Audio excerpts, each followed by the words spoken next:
Welcome to my review of this game. I'm not even going to try to pronounce the title of this shit. But yeah, this is for the PCFX. And this was a good game that I completed some years ago, so the review is going to be a little hazy. But this is definitely one that I don't think I've ever seen this game mentioned anywhere before, and it's a really cool game. So I thought I'd get it a little bit of coverage for the 2 or 3 people that might view the review. The presentation in this game is really top-notch. It really reminds me of, an arcade game and how there's all these events occurring. There's always some, set-piece moment or something happening in the levels. Unlike a lot of console games, a lot of arcade games always had something interesting occurring in the middle of the levels and things changing up. And there's a lot of those type of events in this game, which makes it really exciting. You have limited continues, so you do have to, do well at the game. Now, I don't remember exactly how the game punishes you for death, if you have to redo checkpoints, or what exactly the case is, but I do remember that you have limited continues, which are shown on the bottom right of the screen. And I'm not sure if you can increase those in the options menu. Like I said, it has been a while. But as you can see, this game has, really cool boss fights that are like one-on-one fighter type of style moments, which is really cool. You don't see that a lot of times in a side-scrolling action game where you have the game transition to, a 1v1 fighter in the middle of the game. Very cool. There's a lot of those moments in the game. A lot of the bosses pretty much feel like, a mix of fighting game, opponents, and, the kind of boss you would see in a side-scrolling game that throws minions at you and things like that. So it's kind of a mix. But the environments are very cool. Bosses usually have multiple forms, multiple stages, as you can see. Now you're fighting this guy on the roof. Now there's 2 characters you can choose from. One of the characters is more of a close-range melee fighter from what I remember. And this character has long-range attacks, basically fireballs that I like to fucking spam. So, as I was going for just completing the game, I found this to be the easiest character to use to just complete the game. So I recommend this character for a first playthrough. And then as you get more familiar with the game, you may want to try the other character just to make it more challenging and switch up the way you have to play it. It can make give some nice replay to the game. So yeah, you have your regular side-scrolling type of action stages. It doesn't really feel like a beat 'em up so much, especially with this character who shoots projectiles out constantly. But it's kind of like a very 2D beat 'em up where you can't move up or down, you just move left and right. And then, at the end of sections you'll have these boss fights that are sometimes multiple phases. But the presentation is top-notch. And this is a very cool exclusive game because I don't think this game was ported to anything else as far as I'm aware. So you can only play this on PCFX, I believe. And this was a very cool exclusive game that I had no idea about. I was just fucking around with some of the games on the emulator when I came across this.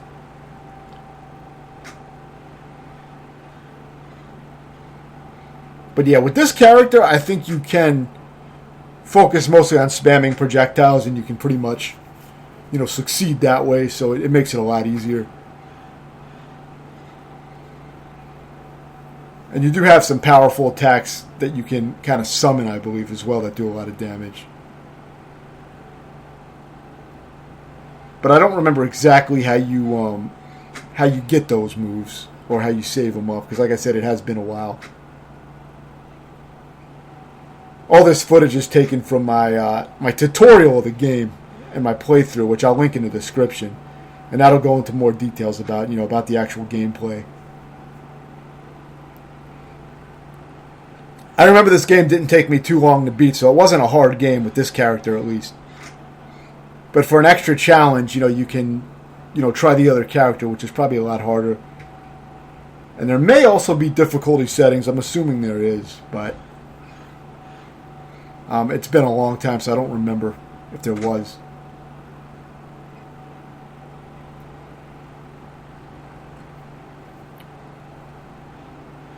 I think the game may be about maybe 40 minutes long, 40 minutes to an hour if I remember right. It's a decent length. It's not a long game, but a lot of these old type of games aren't really too lengthy. So it's about average length.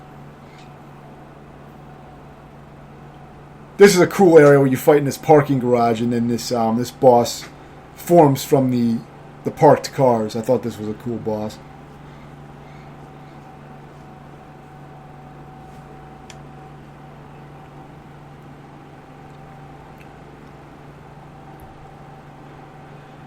It's one of those games that's just an enjoyable game to play. It has, really good action and gameplay, tight control. But yeah, not too challenging, like I said. If you choose this character, it's kind of just an easy game to play through and beat, but it's a fun game to play through. And it's good enough to where, you would be incentivized to try it with the other character and play through it on that. Maybe, maybe even raise the difficulty level up, if possible. So there's some replay, with that for sure. So now you're fighting this boss up in this scaffolding area. I think first you have to climb up the falling scaffolding, which is cool. You can see how things are always changing up. There's always something, exciting going on in the environments. Like set piece type of events, as I was saying.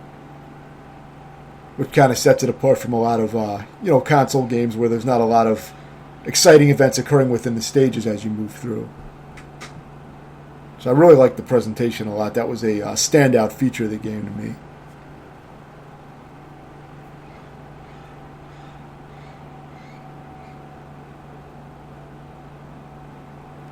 I believe you can earn extra continues as well, as I saw my credit count move up. So I think you may actually be able to earn more continues. I don't think you actually have lives. I think your continues are your lives. So, but you can basically earn extra lives throughout the game. It doesn't seem to be on points, so it may be a pickup or something like that. I'm not sure how that works.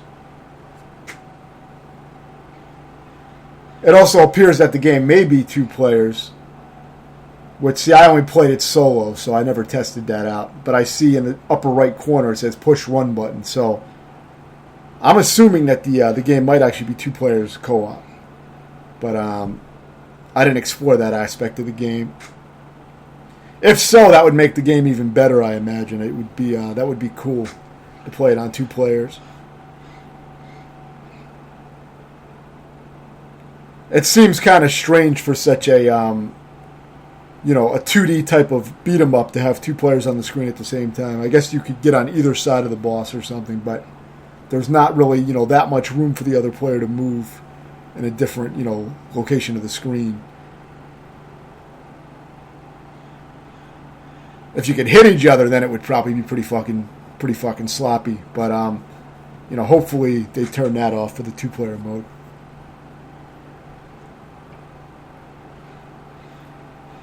So yeah, these are the final bosses here. So I remember this was pretty tricky, and I started to drain lives. I didn't have a lot of practice with this game, as I think I only, maybe attempted it a few times, full attempts, and then I just ended up beating it. I don't think I practiced this one at all with isolated save states and load states to learn it. I don't remember doing that. But it was a while ago. But I remember this one didn't take me too long to beat with this character. I may have got it on my second full attempt or something like that, but the tutorial probably goes into more detail about how long the game took me to beat. You can see this guy is fucking tossing me around at this point. So you may actually, you may want to practice with save and load states if possible on the emulator. Especially if you're going to try playing with the melee character, the male character, because that's probably a lot harder to use. So you may want to practice that more specifically for that run. But I still really enjoyed my time with the game, even just playing as this character and just busting through, I thought it was a really fun, well-made game.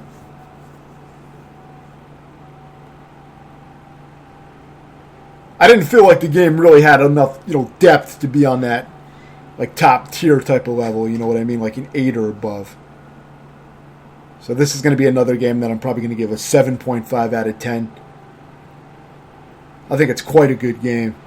And it's definitely worth playing through if you haven't checked out the game before. I definitely recommend checking it out.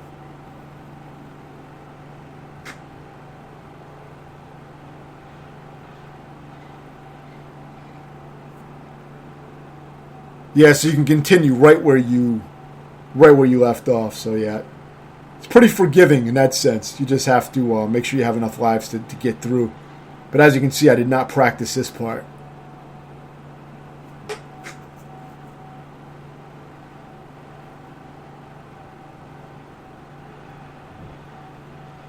Let me know if you have any questions, and thanks for watching.